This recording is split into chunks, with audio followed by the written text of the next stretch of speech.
Welcome to the Hand in Hand Parent Club podcast. I'm Emily Murray, a hand in hand instructor and a mom of two.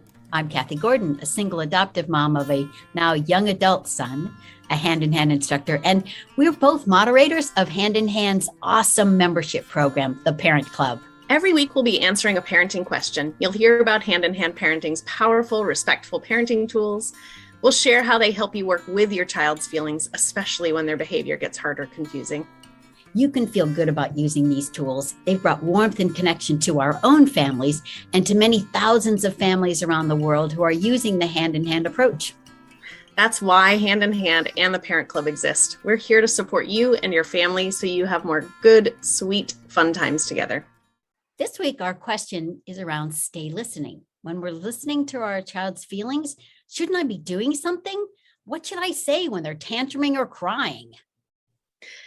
So today's podcast, we wanted to give you kind of a big picture view of what's happening inside a human brain when we're having big feelings. And so when Hand in Hand shares ideas from our approach, we're really talking to and speaking to the parent-child relationship or the adult-child relationship. But these tools are pretty universal, really. So this idea that Hand in Hand has that is rooted in great brain science is that when a person is in an emotional state, when they're upset, when they're tight, when they're tense, when they're frustrated, when they're overwhelmed, they quite literally cannot access the thinking part of their brain. Yep. So when you see your child in kind of one of those hot spots or low spots, if you can imagine, there's their thinking brain and their feeling brain. So they're really in their feeling brain at that moment in time when the feelings are coming off, when they're tantruming, when they're crying, when they're angry at you. If it's a hot feeling, they're in their feelings brain. So the interesting thing about our thinking brain is that that's where language, the ability to process language, lives in that thinking brain, not in our feelings brain. And logic, language and logic. Yeah, reason, logic, patience, that even a sense of time really lives there. So that toddler who's like, I actually can't wait 1 minute because I'm going to die if I don't get that thing that I want. They're really feeling it. They are really feeling like, I think I'm going to die if I don't get this thing that I'm asking you for. And you're saying, just 1 minute, honey, 1 minute. So we're in our thinking brain in that moment. We can see that big picture of, I just need to finish this one thing and then they can have my full attention. And they're in their feelings brain where they have no concept of time and are just suffering with their feelings. So what we want to give you in today's episode is a sense of your own thinking brain and feelings system. So when you are noticing that your child is upset, what we are suggesting is that you make sure you're in your thinking brain before you go to them as often as possible. And things tend to go better when we can respond from our thinking brain versus reacting from our own place of feelings to whatever it is that they're bringing up. So this idea of responding from the thinking brain versus reacting from the emotional system. And what I love about this tool, Stay Listening, is that the name says what it is. We stay and we listen. But it can be really difficult to give what we didn't get when we weren't listened to as a child. And maybe it wasn't modeled for us. We were told to suck it up or go to your room or, go to your room until you can behave. So when nobody listened to us, we might take our kids' behavior personally. And one thing we want to mention is that Emily just talked about how, they don't really have access to logic and language. There may be words coming out of their mouth. And we might think that they can think because there are words coming out of their mouth, but it's really, they really don't have access to logic, even though there are words coming out of their mouth. And so that's why, when your kid is screaming, I hate you, you're the worst mom ever. Again, nobody listened to us, and that might, trigger some feelings of our own childhood hurt. So it's tough in that moment to stay and listen. And so, what we have some ideas for you. Of course, we have our hand-in-hand parenting tool, parent-to-parent support tool called Listening Time, where we go and we get listening time so that we get the experience of somebody listening to us. But we also have some ideas for you in the moment that can help. That, in that moment, you can take a breath and you can look at them and think like, oh, this is like an emotional puke. What would I be doing if my child were peeing or pooping or puking? I would not take that personally. And for me, as an adoptive mom, most adoptive parents will tell you that at some point, your child is going to yell at you, you are not my mom. And that happened with my son, sort of preteen, somewhere around 10, 11, he would get angry with me and he would say that. And I had to get a lot of listening time so that I didn't take it personally, so that I could look underneath the words that were coming from that. Again, even though words are coming out of his mouth, he doesn't have access to logic. It's all coming from that feeling place.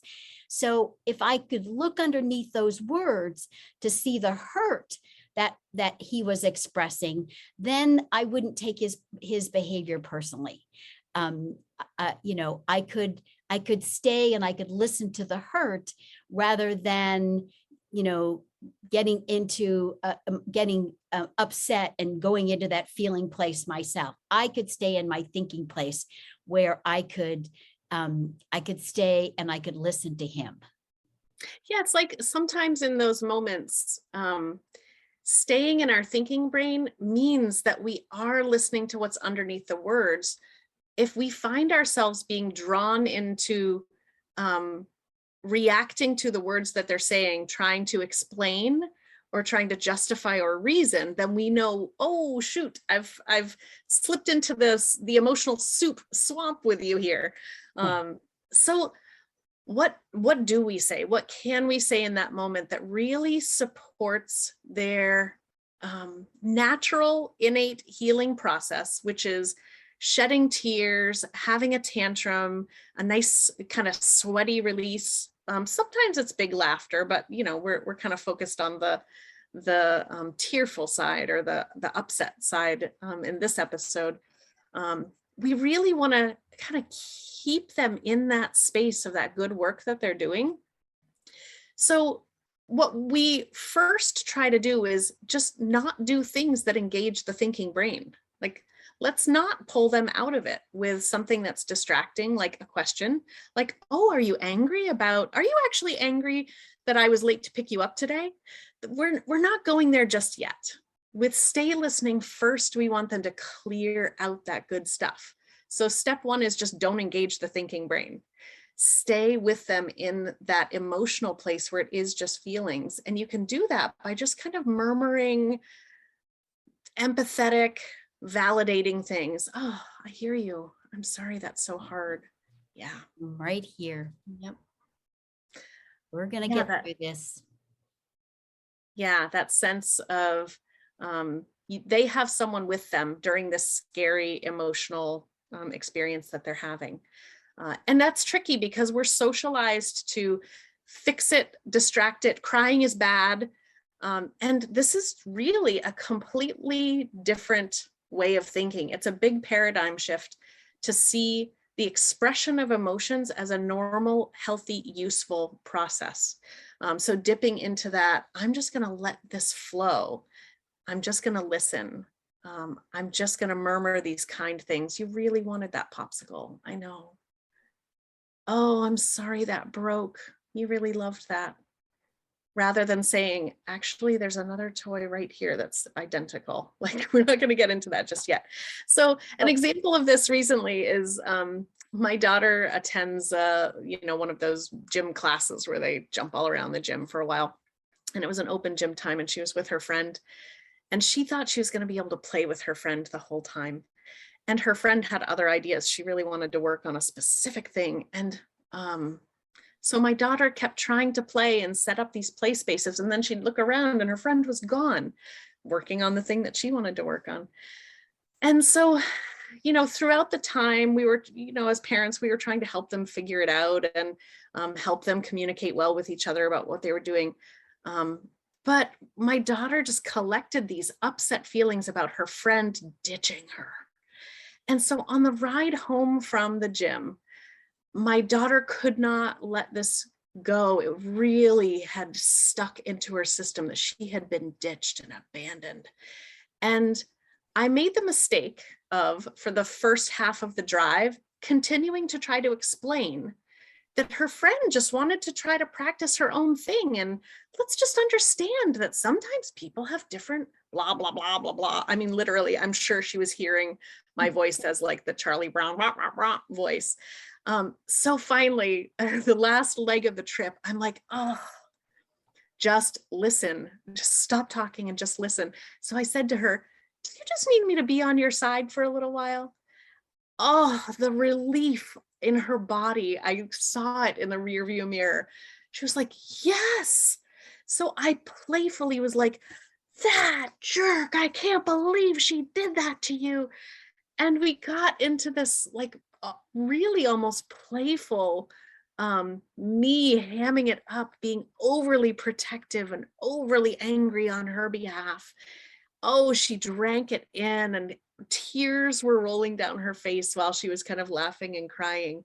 But I really just needed to stop talking, hear what she needed from me for her feelings system to get over that sense of being abandoned in that moment. Yeah, that's awesome. And one thing I forgot to mention about if part of their emotional release or emotional puke is, saying things like, I hate you, or you're not my mom. I forgot to mention that what I would do with that was I would translate. And I would hear like, you're not my mom is like, I'm really hurting, or you're the worst mom ever. I hate you means like, I hate these feelings. And so coming up with little phrases like that, where you're translating what they are saying in your own mind, or, if I would start to get tight by something that I was hearing, I would put my hand on my chest and I would say soft, or I would say to myself something like, he does not want to be like this. This must be so painful for him. Like those mantras would help me, be able to beam that message of him, that strong nonverbal message of I'm not worried. Because we've talked about how releasing these, when our kids have tantrums and tears, that's their natural healing process. We have that same natural healing process when we do that in listening time or with a friend, where we get to have our own tantrum, we get to have a good hard cry. So when we're listening to our child and they're having that good hard cry, one of the things that really that helps that natural healing process is when we are beaming that strong message to them of that nonverbal message, I'm not worried. So the one small thing we'd like you to try this week is to come up with some mantras for yourself. Think about translating when they say those words that that you might start to take personally, or even if they say something that you think, like Emily said, like you want to explain the other person's point of view, or you want to teach, like, because there's no access to logic and language, this is not a teachable moment. So come up with a mantra or two of like, that you just say to yourself. Like mine was always like, this isn't an emergency. Like I could feel my body soften when I would say to myself internally, this isn't an emergency, or what is this really about? Yeah, or there's nothing to fix here, or I'm not worried. And as I said, sometimes just putting my hand on my chest and just saying to myself in my mind, soft, would allow me to see my son's upset and and listen to him rather than getting involved in my own hurt feelings or my own feelings of urgency or having to fix it. So we would love to hear from you. We'd love to hear, what mantras do you come up with? What little thoughts do you have in your mind that are going to allow you to simply stay and listen? So thanks for tuning in, and we look forward to connecting with you next week. Bye-bye. Thank you so much for tuning into the Hand in Hand Parent Club podcast. Please like and subscribe to hear more. And to connect with us between these episodes, come on over to handinhandparenting.org to join the Parent Club, where you can get coaching, classes, and live support. Come join our vibrant community of parents in the Parent Club who are committed to getting the support they need to be the parents they want to become. We'd be honored to support you too. This podcast and the Parent Club are part of Hand in Hand Parenting, a nonprofit organization that supports parents all over the world. We are here for you when parenting gets hard.